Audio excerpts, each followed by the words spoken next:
Buddhism was founded by a historical figure who lived in India in about the 5th century, around 500, 400, 500, before the Common Era.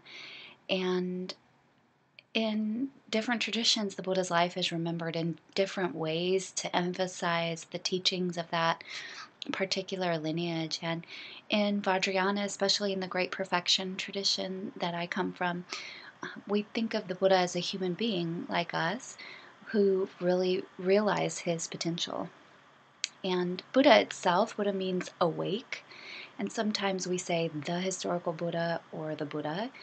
And other times the Buddha is referred to as Siddhartha Gautama, which is the name that he was born with.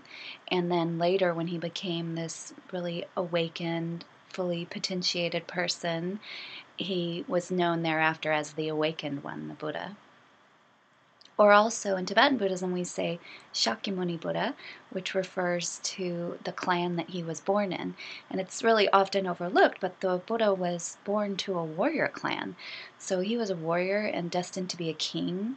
And his life was really a life that was grooming him for that leadership and that power and that kind of influence that he would have over his people.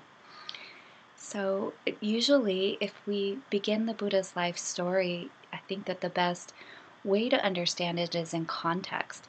The Buddha didn't just teach anywhere. He taught in India at a certain time and a certain place.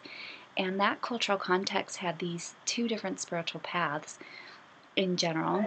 One which was the path of the Shramanas, which was a path of the renunciates. And this was a whole range of different practices in India at this time that were oriented to renouncing the world, renouncing the body, and even undergoing really harsh physical austerities in order to experience spiritual states of mind. And on the other hand, there was this sort of life of sensual indulgence or just going along with social scripts for one's life. And the Buddha was someone who taught a middle path between these two extremes that wasn't just going along with society or indulging in a life without question.